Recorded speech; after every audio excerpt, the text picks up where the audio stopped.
Dave Weinberg covers the Eagles for the Press of Atlantic City. Kind enough to join us now here on 97.3 ESPN. Dave, how you doing today? I'm doing well, guys. I'm about a week behind on my Christmas shopping, but other than that, I'm okay. Well, I think about you and everybody else. You ain't the only one, Dave. You ain't the only one. Oh, okay. Well, that makes you seem a little bit better then. So, Dave, before we move too much forward, going back to the Eagles game versus the Giants on Sunday, it was kind of a bit of a microcosm of a lot of things going on. We saw the defense again struggle a bit. The Eagles have now given up 29.3 points per game in the last 3 games.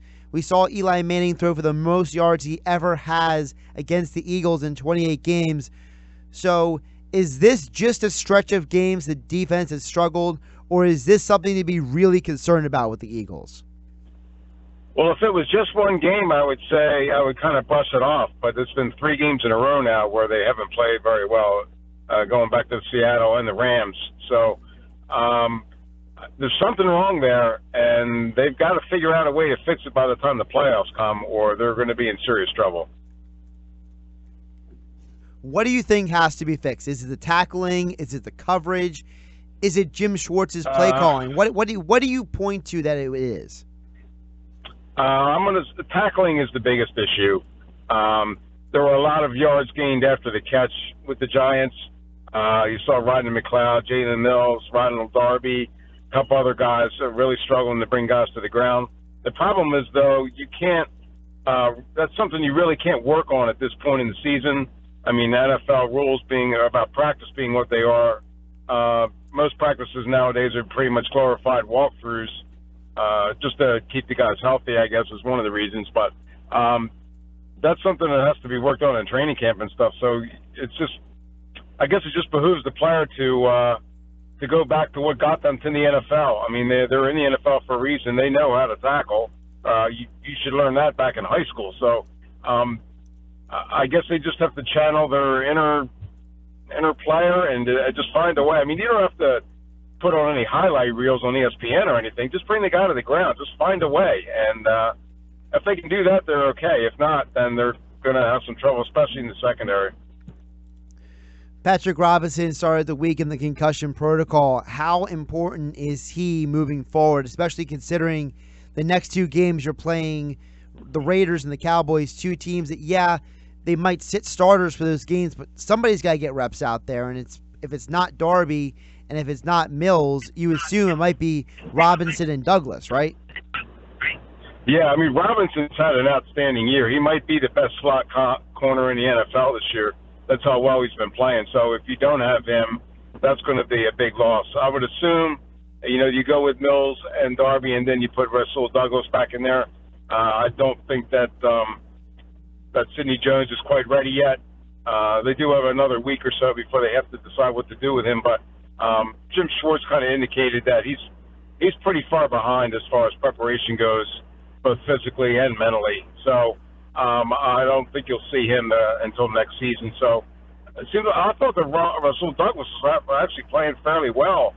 The first half of the season. I don't know why he was inactive last week, but evidently he's just kind of fallen out of favor a little bit. But I guess he would be the next logical step if Robinson can't go, because from what I understand, I think he's still in the concussion protocol.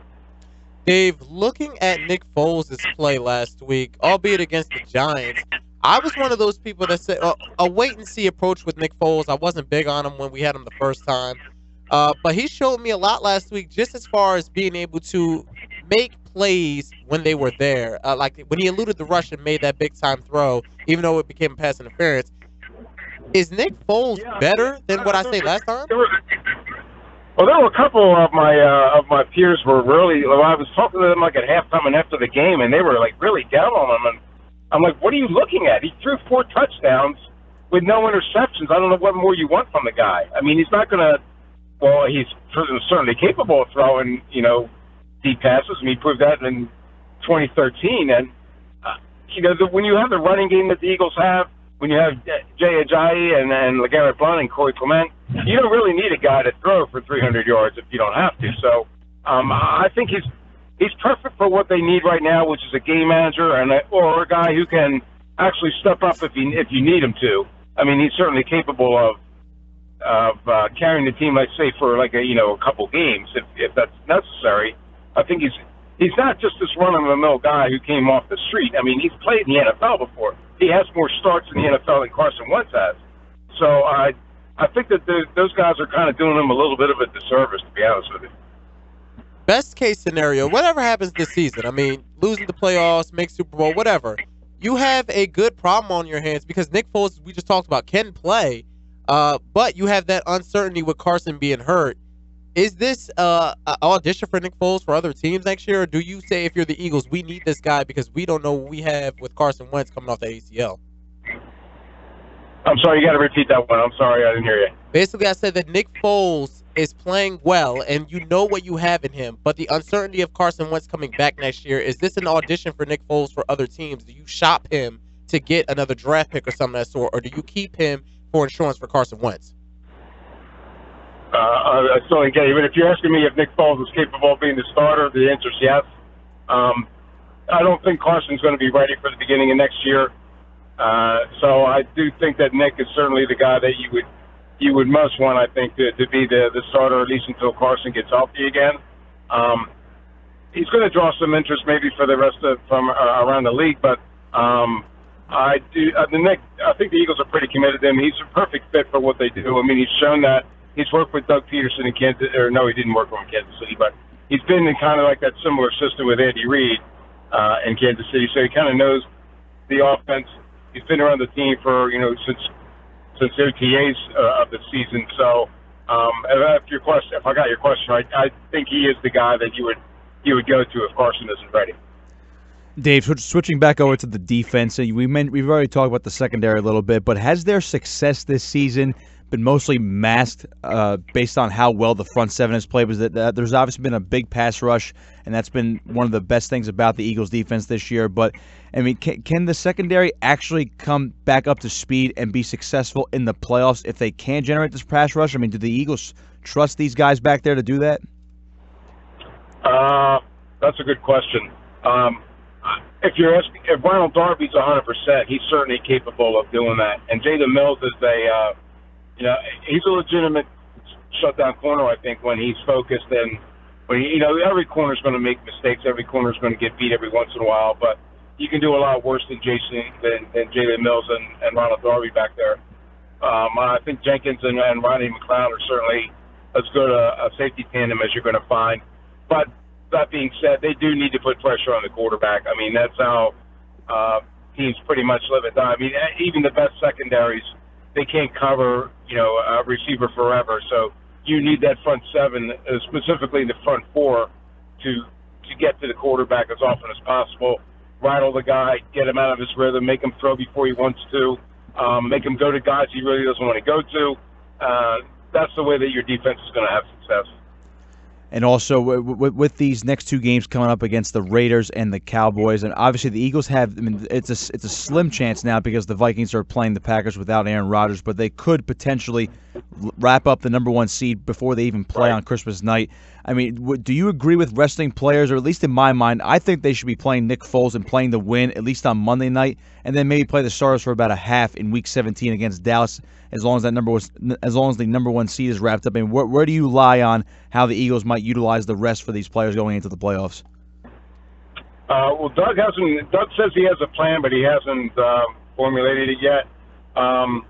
If you're going to play Nick Foles, though, you're going to have to play the offensive line as well, because you can't have him back there protected by backups and expect him to make it to the playoffs in one piece. So I think it is a good idea to play Nick, I think, as often as possible. He needs to work.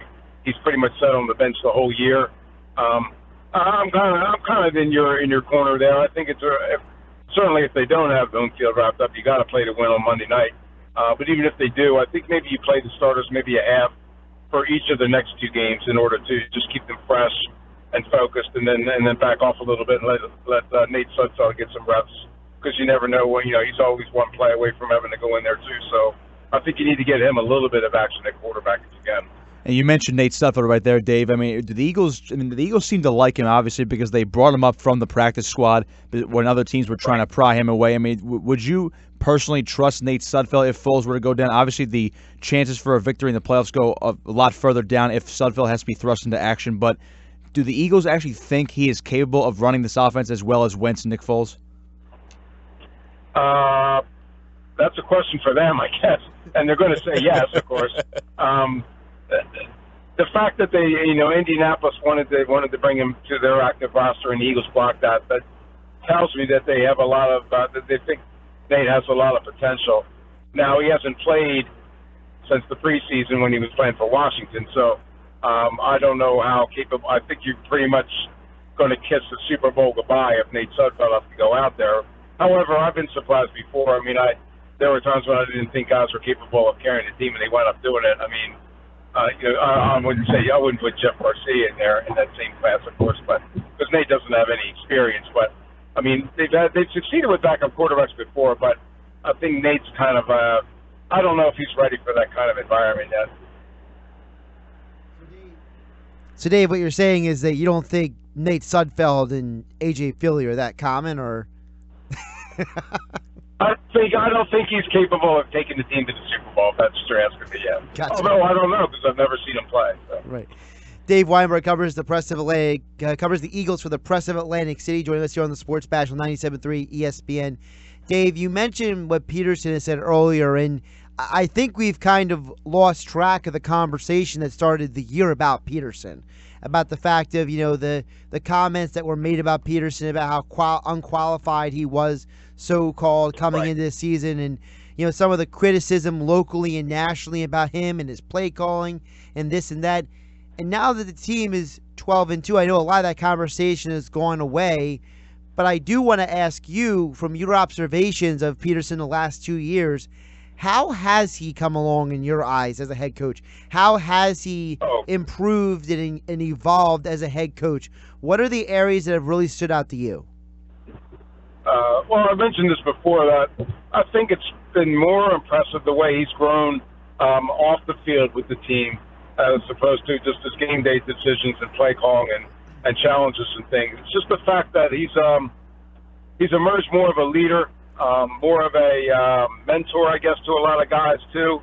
They respect him because they know that he played the game and he knows what they're going through. And I think last year he was a little bit, I don't want to say over his head, but he was a little bit, let's say confused by all that goes into being a head coach. I don't know if he was quite ready for all the media responsibilities and all the off-the-field stuff, the distractions that go into it. And I think having gone through that, having been through it for a year, he's much more better suited. He knows how to handle that stuff now. He knows how to divide his time.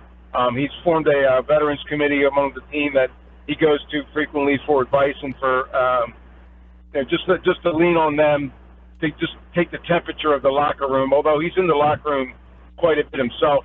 So, but I just think that he's learned to. He's just more comfortable in his own skin. I know I've used that term before, but he just seems more sure of himself, more confident. And just more comfortable with everything, and I think that's been the biggest improvement. Although I do think he's made drastic improvement as far as on the field too. The relationship that Pederson has with his players, the players speak very highly of him. It seems like there's this really good connection he has with the players, and we could say part of that has to do with the fact that he is a former player himself. Compared to previous head coaches that you've covered, whether it's Reed or Rhodes or any of those other guys, how do you think Pederson's relationship is with these players compared to those previous Eagles head coaches with their players? Oh, boy, that's a tough one. I do go back to Rich Kotite, so let me see. I think that Andy had a very similar kind of relationship in the beginning when he first took over, and probably like midway through his career. Towards the end, you could see that his message was kind of being ignored a little bit, that people were starting to tune him out because it was the same old rhetoric every week, and that kind of wore on the players after a while, I think. Ray was a pretty good players coach, very fiery. He was different because he was a defensive guy, very fiery, very intense. And I think, quite frankly, I think some players were scared of him a little bit.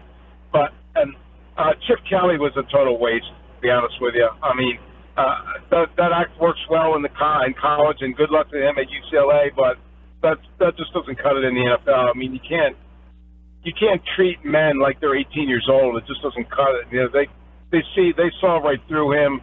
They questioned him at every turn. He was never receptive to any advice or any counsel by veteran players or anything, and that's kind of the way why things turned out the way they did. You can follow him on Twitter at PressACWeinberg. Dave Weinberg entering his 25th season as Eagles beat writer for the Press of Atlantic City. Dave, appreciate your time today. Merry Christmas and enjoy the game on Christmas night. Thanks, Dave. Oh, thanks, guys. I appreciate it. Same to you.